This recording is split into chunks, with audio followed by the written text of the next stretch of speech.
From deep within a mist-shrouded forest came a legend of an ancient people who could soar through the skies on magnificent clouds. They were known as the Cloud Riders, and atop their clouds, they rode like kings. They brought rain to the thirsty lands and banished evil spirits that flew about in the storms.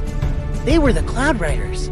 For generations, the legend had lived on through stories told by bards and traveling minstrels. But no one had ever seen a Cloud Rider. That is, until one day, when a young man named Cavallaro stumbled out of the forest and into the village of Oak Haven. He was a farm boy, not much older than 20, with sun-kissed skin and wine-tossed hair the color of wheat. But it was his eyes that truly captivated the villagers, for they were the color of the summer sky, a clear and boundless blue. Cavallaro wasn't just any farm boy, though. He was different. You see, he had a gift that had been passed down to him from his father and his father before him. Each had received it at the age of 21. It was the ability to ride the clouds. Now, you might be asking, how does one ride a cloud? Well, it's not as easy as it looks. First, you need a strong heart, a pure mind, and a will of iron. Then you must leap. You have to leap into the sky with everything you've got.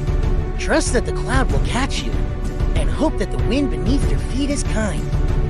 It's a dangerous gift, one that can take a life as quickly as it gives one. But the villagers weren't concerned with the how. They were desperate for rain. For weeks, their crops had been withering in the hot sun, and their wells were running dry. When Cavallaro learned of their plight, he knew what he had to do. The next day, when the sun rose over the horizon, he climbed to the top of the tallest hill outside of town and took a deep breath. He closed his eyes, reached out his hands, and leaped. At first, there was nothing but air beneath his feet. For a moment, he felt the wind snatching at him, trying to pull him down. But Cavallaro held his ground, or rather his feet, and trusted in his gift. Slowly, ever so slowly, the cloud began to form beneath him.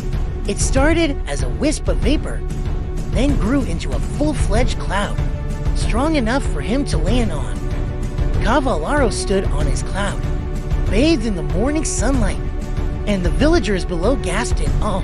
He raised his arms in triumph and shouted, "I am the Cloud Rider." Then he did something that no one had ever seen before. He bowed to the earth, and as he did, the cloud beneath him rumbled and roared.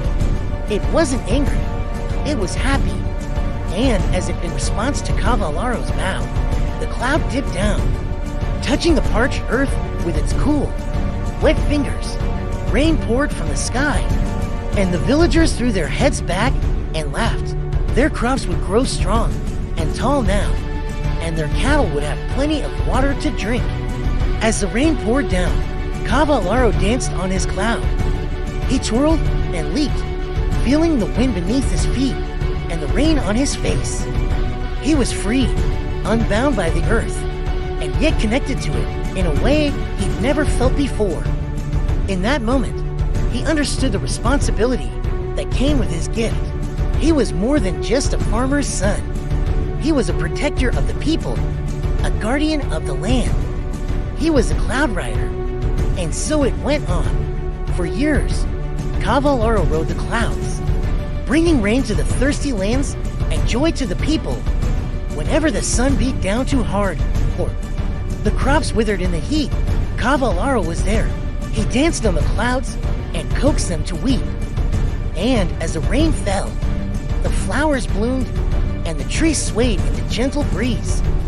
The legend of the Cloud Riders lived on, not just in stories, but in the hearts and minds of everyone who looked up to the sky and saw the clouds drift by.